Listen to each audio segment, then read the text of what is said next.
आज आपण kinetic theory of gas and radiation मधील आर्टिकल स्पेसिफिक हीट कॅपॅसिटी हे पाहणार आहोत.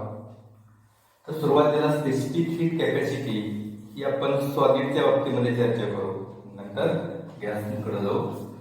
तर या पद्धतीने आपण एखादा सॉलिड घेतला. सॉलिडचं मास हे स्मॉल एम आहे आणि अशा सॉलिडला बाहेरून आपण हीट एनर्जी सप्लाय केली. तर क्वेश्चन असा आहे की एनर्जी दिल्यानंतर त्या गॅस म्हणजे सॉलिडचं टेम्परेचर विशिष्ट असं राईज होईल, तर कितीनं राईज होईल हे त्या सॉलिडच्या हीट कॅपॅसिटीवर अवलंबून आहे. म्हणून जनरली फॉर्म्युला असा त्या ठिकाणी मानला जातो. dq एवढी एनर्जी आपण दिली. कुणाला दिली एनर्जी आपण? तर m एवढं मास असणाऱ्या सॉलिडला. नंतर त्या सॉलिडचं टेम्परेचर वाढणार आहे, परंतु हे टेम्परेचर वाढणं हे त्याच्या कॅपॅसिटीवर अवलंबून आहे. तर ते कॉन्स्टंट s असं आपण त्या ठिकाणी म्हटलं. तर dq बरोबर ms dt. therefore s is equal to dq upon m dt. जर या इक्वेशन मध्ये आपण m is equal to 1 dt is equal to 1 असं आणलं, तर s is equal to dq आणि या s ला स्पेसिफिक हीट कॅपॅसिटी असं म्हटलं जातं. तर डेफिनेशन अशी केली जाईल मग amount of heat energy supplied to unit mass of a solid to increase its temperature through 1 degree Celsius or 1 Kelvin is called specific heat. थोडक्यामध्ये युनिट मास असणाऱ्या सबस्टन्सचं 1 डिग्रीनं टेम्परेचर वाढवण्यासाठी सप्लाय केलेली जी एनर्जी आहे, तर त्याला स्पेसिफिक हीट असं म्हटलं जातं. मग सॉलिडसाठी हा फॉर्म्युला आपण या पद्धतीनं मांडला. हाच फॉर्म्युला आपण जर गॅसमध्ये विचार केला तर गॅससाठी या पद्धतीने आपल्याला चर्चा करावी लागेल. एक कंटेनर आपण घेतला, सिलेंडर घेतला आणि अशा सिलेंडरमध्ये विशिष्ट अशा पद्धतीने आपण त्या ठिकाणी गॅस इन्क्लोज केला. मग आणि अशा गॅसला आपण बाहेरून हीट एनर्जी सप्लाय केली. तर जो गॅस घेतलेला आहे, समजा त्याचं प्रेशर T असं आहे, व्हॉल्यूम V असं आहे, टेम्परेचर त्या ठिकाणी सुरुवातीला T असं आहे आणि तो गॅस इन्क्लोज केला.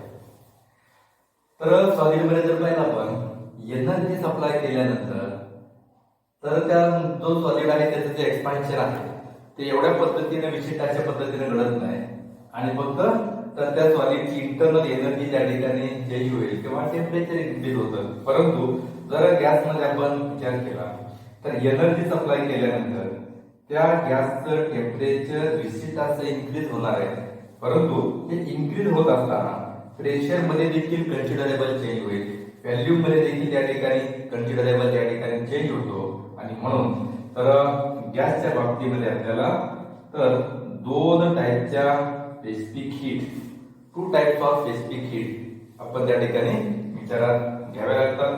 तर एकदा मग आपण एक विशिष्ट अशा गॅसचं टेम्परेचर dt ने इन्क्रीज करायचंय, तर व्हॅल्यूमची किंमत आपण त्या ठिकाणी कॉन्स्टंट ठेवायची.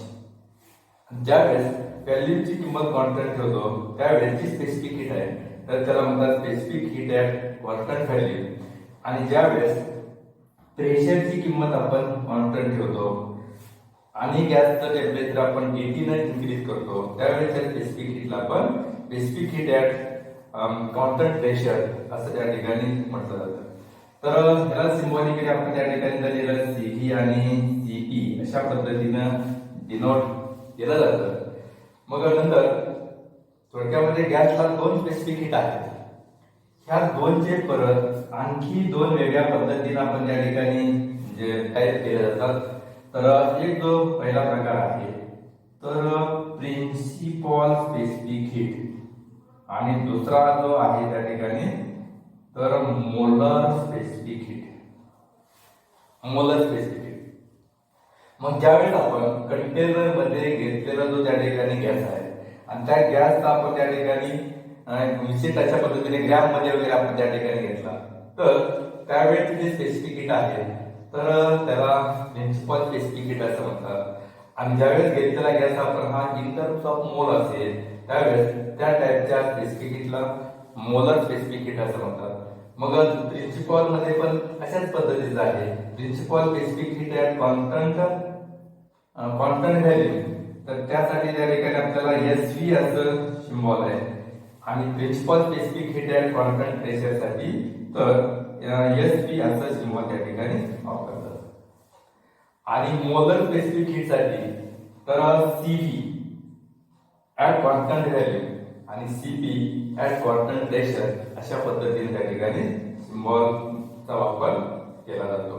थोडक्यामध्ये मोलर स्पेसिफिक हीट मध्ये आपण गॅस घेताना इन टर्म्स ऑफ मोल अशा पद्धतीने त्या ठिकाणी घेतो आणि त्या पद्धतीनं दोन स्पेसिफिक हीट आपण डिफाइन करत असतो. ठीक आहे. तर मग स्पेसिफिक हीट कॅपॅसिटी जी आहे किंवा थोडक्यामध्ये आपण पाहिलं की गॅसला दोन टाईपच्या स्पेसिफिक हीट आहेत बेसिकली. तर specific heat at constant volume आणि specific heat at constant pressure, त्याचे परत आपण त्या ठिकाणी दोन भाग केले. एक प्रिन्सिपल स्पेसिफिक हीट आणि दुसरा त्या ठिकाणी मोलर स्पेसिफिक हीट. नंतर आता ह्याचा रेफरन्स घेऊन आपण त्या ठिकाणी पुढचं तर ह्या चॅप्टर मधलं अत्यंत महत्वाचं जे आर्टिकल आहे तर मेयर रिलेशन, तर त्याचा आपण अभ्यास करणार आहोत किंवा डेरिव्हेशन आपण मेयर रिलेशनचे डेरिव्हेशन आपण करणार आहोत. तर हे आर्टिकल आपल्याला केमिस्ट्री मध्ये देखील आहे. तर मेयर्स रिलेशन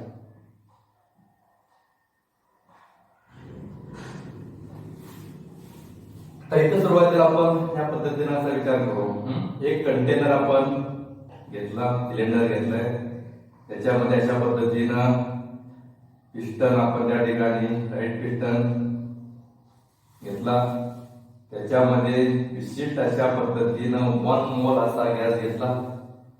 प्रेशरची किंमत P आहे, व्हॅल्यूमची किंमत P आहे, टेम्परेचरची किंमत T आहे. आणि अशा कंटेनरला आपण बाहेरून हीट एनर्जी विशिष्ट अशा पद्धतीने त्या ठिकाणी सप्लाय केली, विशिष्ट अशा पद्धतीने एनर्जी सप्लाय केली. मग आपण पाहिलं हीट एनर्जी सप्लाय केल्यानंतर तो जो गॅस आहे त्याचा टेम्परेचर इन्क्रीज होणार आहे. तर DT ने समजा त्या ठिकाणी इन्क्रीज असं टेम्परेचर झालं आणि मग हे टेम्परेचर इन्क्रीज होत असताना तर दोन कंडिशन्स आहेत. एक तर आपण प्रेशर कॉन्स्टंट ठेवणार आहे, नाहीतर व्हॅल्यूम कॉन्स्टंट ठेवणार आहे.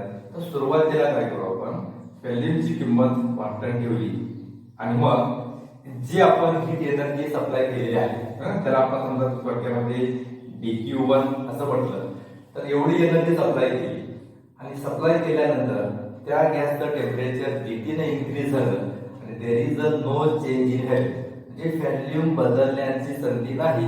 मग काय होणार आहे, तर जेवढी एनर्जी आपण त्या ठिकाणी सप्लाय करणार आहे तेवढ्या एनर्जीचा वापर तर त्या गॅसची इंटरनल एनर्जी चेंज होण्यासाठी केला जाईल. म्हणून इथं त्या ठिकाणी असं म्हटलं जाईल DQ1 is equal to D.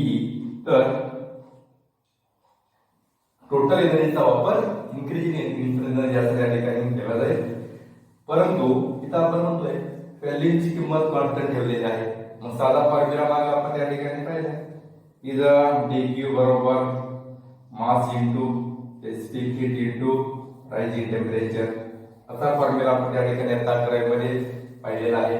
तर या फॉर्म्युल्यामध्ये फक्त बदल करू आपण. इथं जो गॅस घेतलेला आहे तो आपण 1 मोल असा घेतला आहे, त्याच्यामुळे इथं M बरोबर 1 अशी किंमत आहे. नंतर S ची किंमत आपण ठेवणार, S म्हणजे स्पेसिफिक हीट. इथं आपण specific heat at constant value असं म्हणतोय. तर S च्या ऐवजी आपण त्या ठिकाणी CV अशी किंमत ठेवली.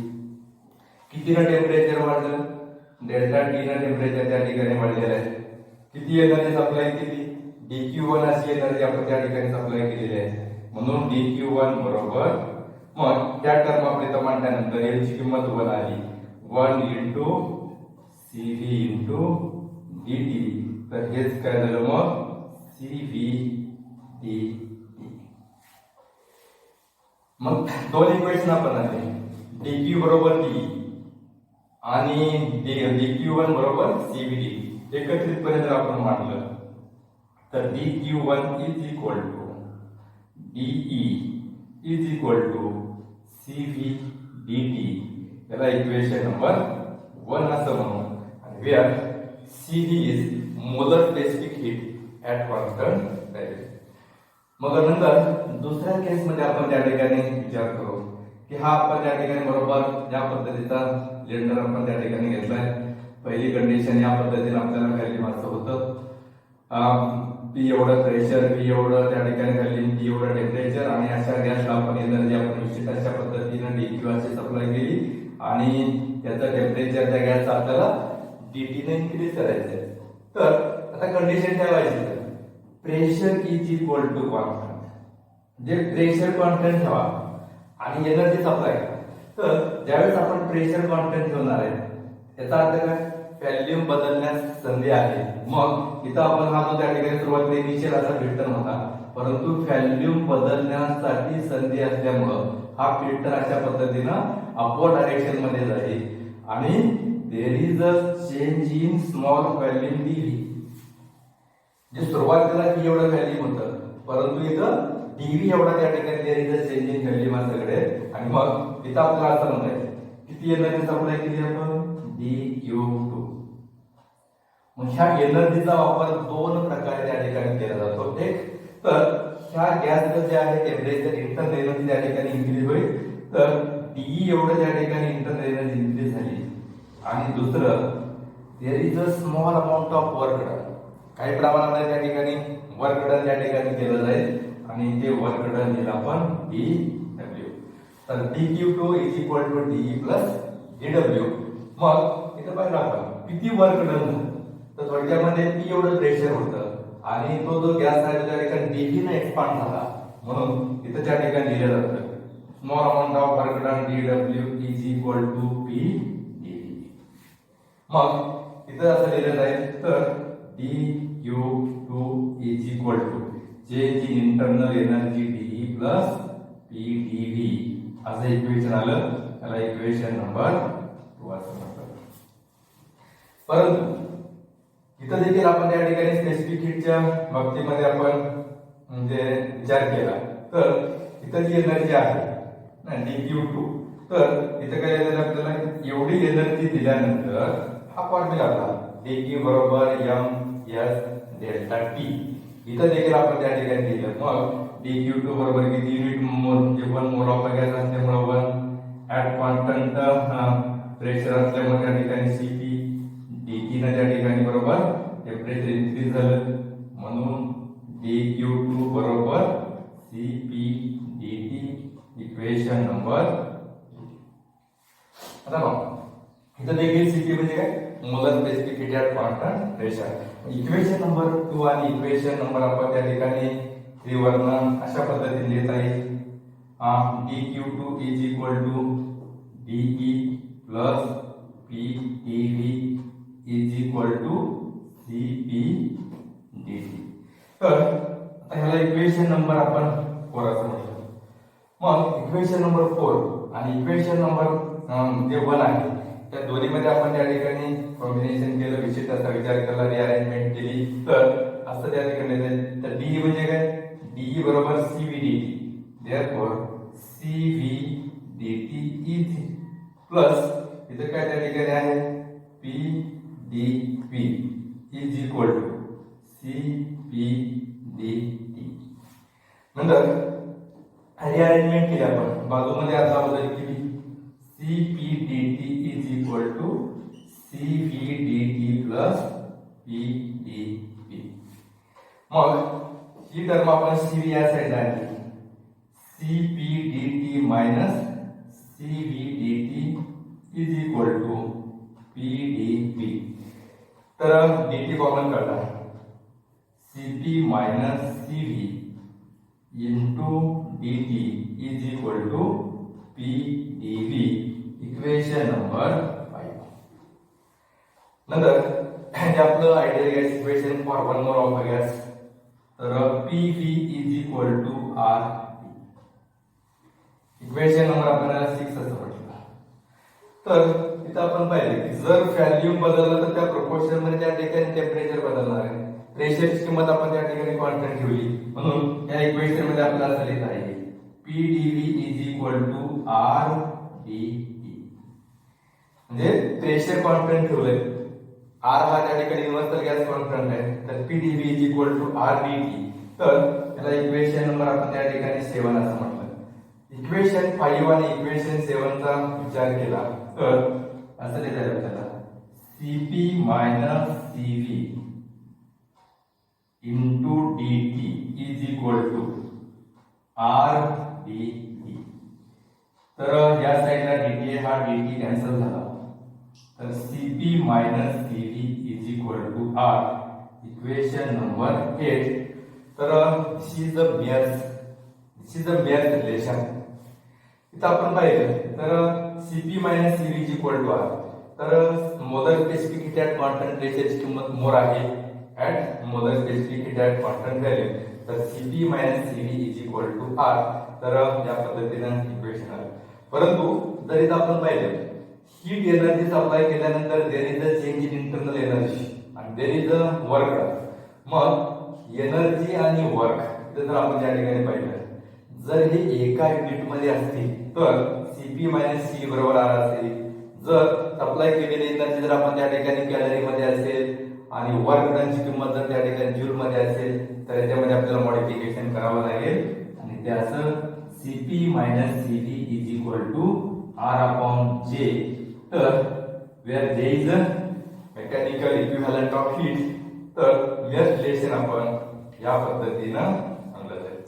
आता नंतर हे इक्वेशन आपण in terms of principal specific heat मध्ये जर मांडण्याचा प्रयत्न केला तर इथं या पद्धतीने आपल्याला बदल करावा लागेल.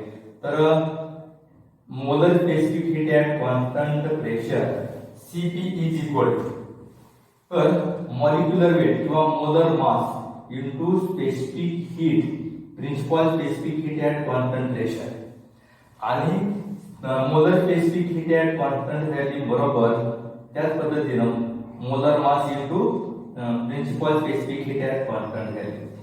जर ह्या दोन टर्म आपण इक्वेशन नंबर आपण 9 मध्ये मांडल्या तर असं त्या ठिकाणी होईल. तर मोलर मास त्या ठिकाणी बरोबर कॉन्स्टंट असं बाहेर निघेल आणि इथं तर Sp minus Sv is equal to R upon J. आणि त्यावरून मग Sp minus Sv is equal to R upon M not J. तर दिस इज द एक्सप्रेशन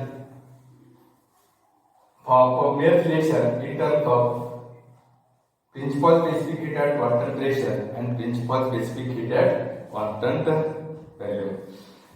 नंतर पुढच्या भागामध्ये आपण चर्चा अशी करणार आहे की हे मेअर रिलेशन आपण काढलं थोडक्यामध्ये जे पहिल्या आर्टिकलमध्ये पाहिलं आपण molar specific heat at constant pressure, molar specific heat at constant value, म्हणजे थोडक्यामध्ये स्पेसिफिक हीट कॅपॅसिटी आपण घ्यायचे काढले आणि त्या स्पेसिफिक हीट कॅपॅसिटी जे आहे तर त्याचं इक्वेशन आपण इन टर्म्स ऑफ आपण त्या ठिकाणी एनर्जी डिस्ट्रीब्युशन किंवा या चॅप्टर मध्ये एक आर्टिकल आहे लॉ ऑफ इक्विपार्टिशन ऑफ एनर्जी.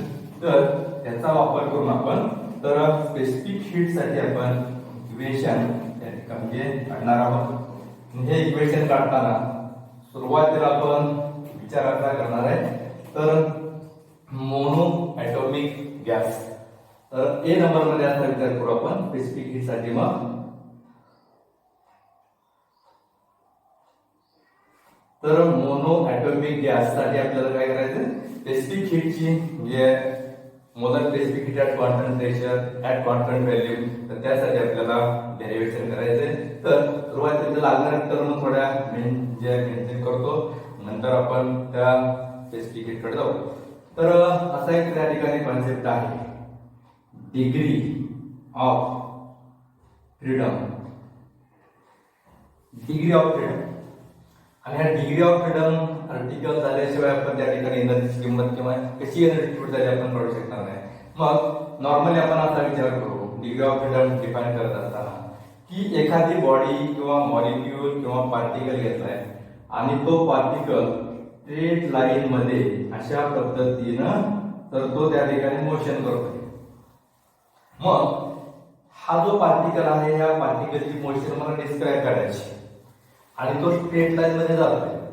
जर असा स्ट्रेट लाईन मध्ये जात असेल तर ही मोशन डिस्क्राईब करण्यासाठी मला एका कोऑर्डिनेटची गरज आहे. आणि म्हणून तर या ठिकाणी ज्यावेळेस स्ट्रेट लाईन मध्ये मोशन असणार आहे तर त्यावेळेस तिथं 1 डिग्री ऑफ फ्रीडम त्या ठिकाणी त्या पार्टिकल आहे. दुसऱ्यांदा विचार केला की विशिष्ट असं आपण त्या ठिकाणी काय घेतलं, प्लेन घेतलं, म्हणजे एक्स वाय अशा पद्धतीने आपण त्या ठिकाणी प्लेन घेतलं आणि इथं बरोबर या पद्धतीनं एक्स ऍक्सिस तर त्या ठिकाणी वाय ऍक्सिस आणि इथे एखादा विशिष्ट अशा पद्धतीनं पार्टिकल घेतला आणि तो आपण त्याची मोशन जी आहे ते आपण विशिष्ट अशा पद्धतीने ह्या प्लेन मध्ये विचार घेतोय. तर मग इथं तो पार्टिकल आहे अराउंड एक्स जाईल किंवा अराउंड त्या ठिकाणी वाय जाईल. म्हणजे थोडक्यामध्ये इथं तर ह्या मोशन डिस्क्राईब करण्यासाठी आपल्याला 2 कोऑर्डिनेटची गरज आहे, एक्स कोऑर्डिनेट आणि वाय कोऑर्डिनेट. म्हणून जर प्लेन मध्ये आपण एखादा बॉडी पार्टिकल मॉलिक्यूल घेतला तर त्यासाठी 2 डिग्रीज ऑफ फ्रीडम. जर आपण स्पेस घेतला तर त्या स्पेस मध्ये x axis Y axis Z axis अशा पद्धतीने असतील. तर स्पेस मध्ये घेतल्यानंतर there are 3 degrees of freedom.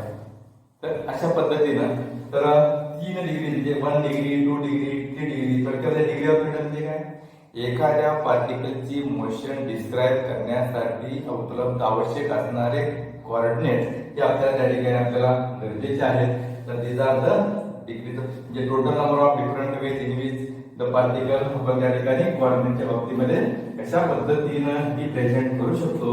तर these are the degrees of freedom.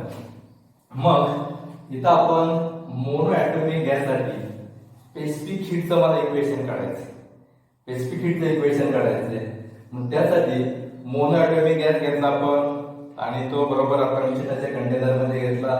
मग तिथं मी सुरुवातीला असं लिहिलं, total internal energy, total internal energy E is equal to 3/2 NA KBT असा फॉर्म्युला त्या ठिकाणी आहे.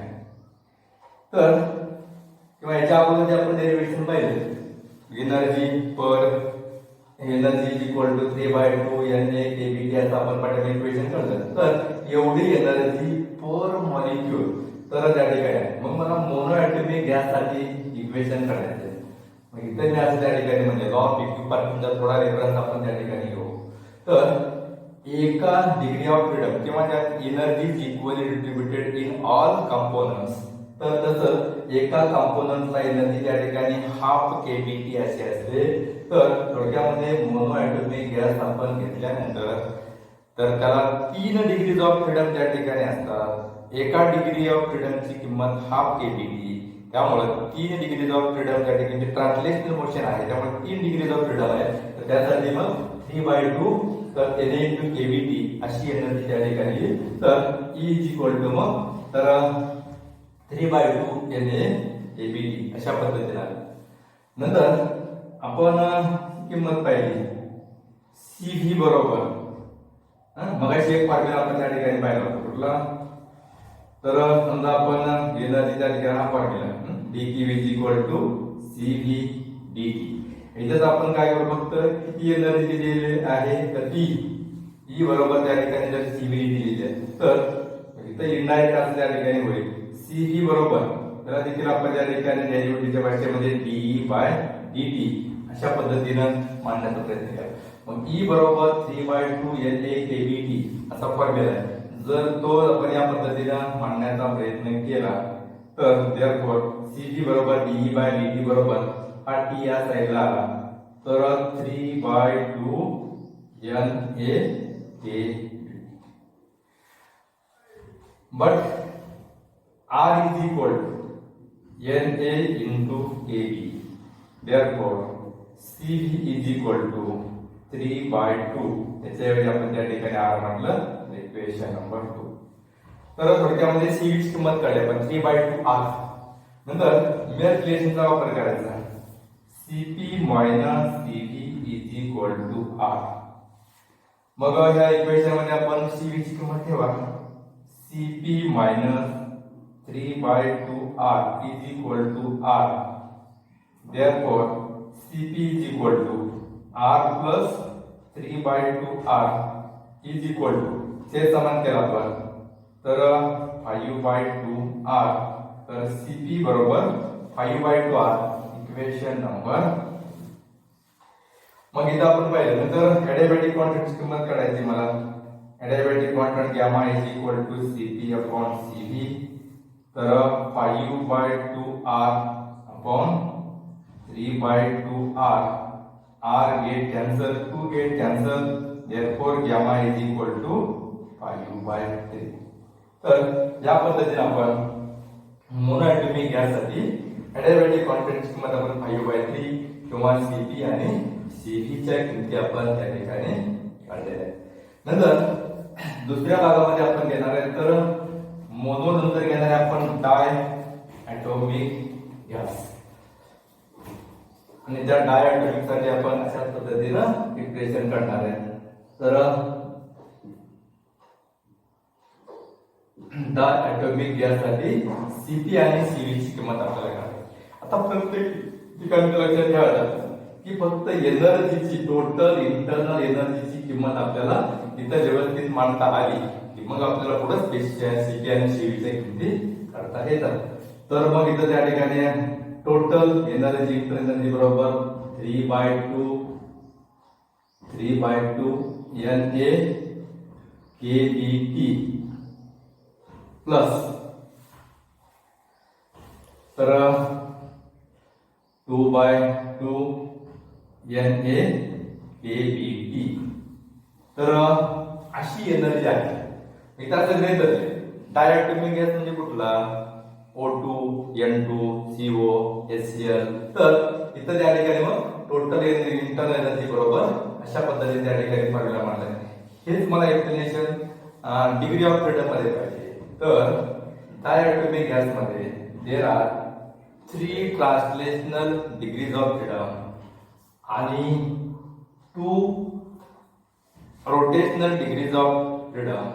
त्यामुळं ते विचार केला तर एका डिग्री ऑफ फ्रीडम साठी हाफ Na kBT एवढी आहे. तर 3 डिग्री ऑफ फ्रीडम साठी एनर्जी 3/2 झाली. इथं पाहिलं आपण एका डिग्री साठी डिग्री ऑफ फ्रीडमची किंमत हाफ Na kBT आहे. तर 2 डिग्री ऑफ फ्रीडम साठी मग 2/2 इंटू त्या पद्धतीने किंमत आहे. मग तर इथं आपण लिहिलं की जर डायॲटॉमिक गॅस हा रिजिड रोटेटर असेल तर एनर्जी या पद्धतीनं आपल्याला म्हणजे असते. मग पुढे फक्त किमती आपण मांडून सिंप्लिफिकेशन करण्याचा प्रयत्न करू.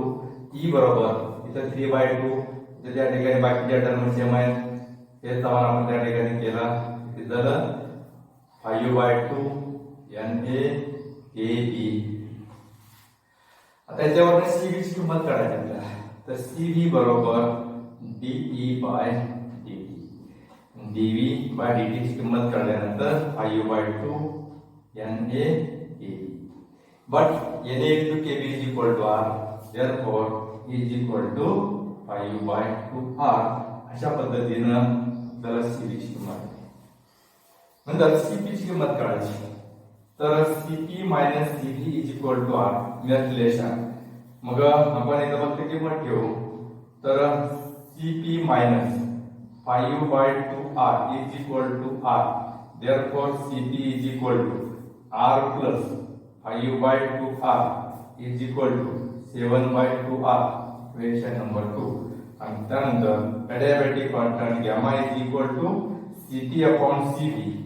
तर 7/2r upon 5/2r is equal to r get cancel 2 get cancel 7/5.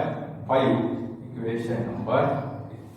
तर डायॲटॉमिक गॅस साठी आपण एडियाबॅटिक कॉन्स्टंटची किंमत 7/5 काढली. जर हा गॅस रिजिड रोटेटर नसेल तर एनर्जी साठी फॉर्म्युला असा लिहिला जाईल. E बरोबर 3/2 Na kBT plus 2/2 Na kBT plus 2/2 NA KB. मग इथं पाहिजे वाक्यामध्ये काय झालं मग, तर ही ट्रान्सलेशनल डिग्रीज ऑफ फ्रीडम ही किंमत आली त्या ठिकाणी बरोबर रोटेशनल साठी, आणि ही जी किंमत आली ती व्हायब्रेशनल डिग्रीज ऑफ फ्रीडम साठी त्या ठिकाणी किंमत आली. मग इथं आपण जर सम वगैरे घेतली तर ज्या पद्धतीने येईल बघा, 2 2 2 असं त्या ठिकाणी आहे, 3 5 7, तर 7/2 NA KBT. तर टोटल एनर्जी ही बरोबर 7/2 NA KBT. त्यावरनं CV ची किंमत काढली, CV is equal to DE/dt आणि is equal to 7/2 NA KB is equal to 7/2 R. तर CV ची किंमत या पद्धतीने आहे. नंतर CP ची किंमत काढली आपल्याला, CP minus CV is equal to R.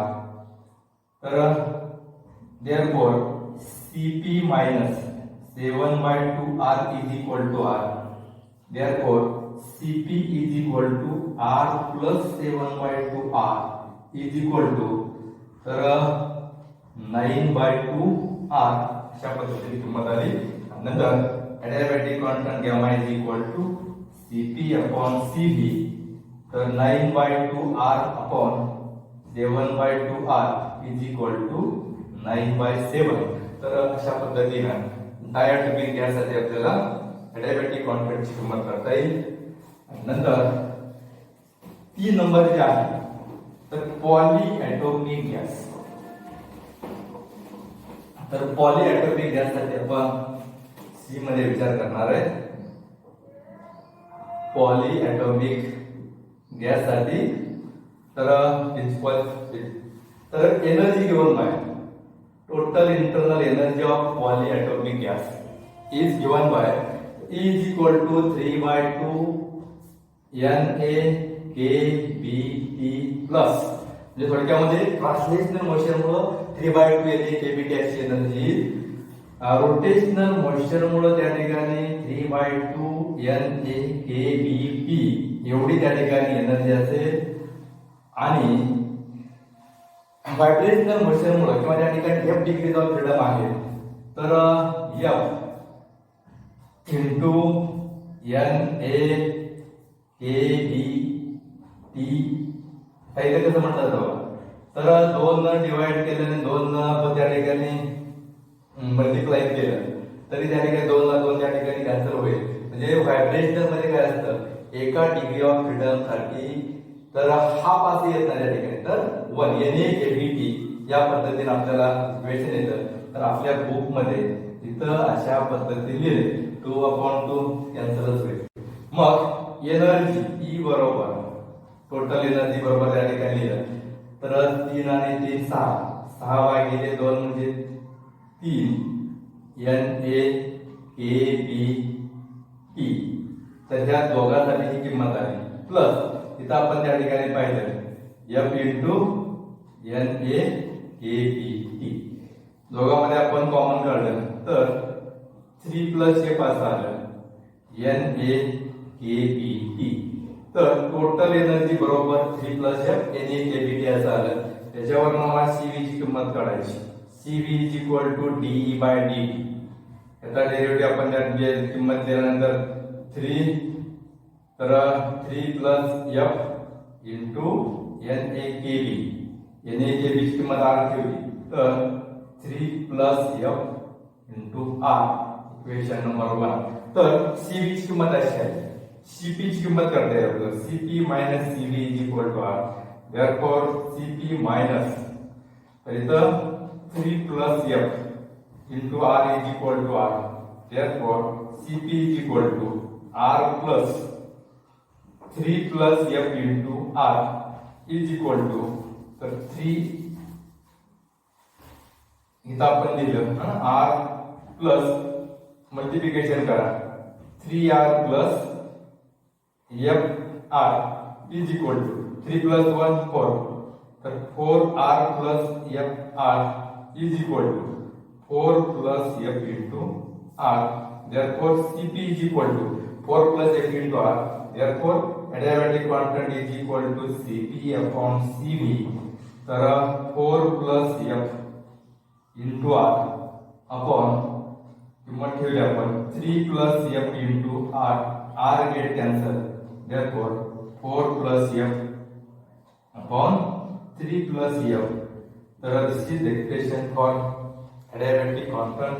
तर पॉलीएटॉमिक गॅससाठी याची किंमत अशा पद्धतीने काढता येईल.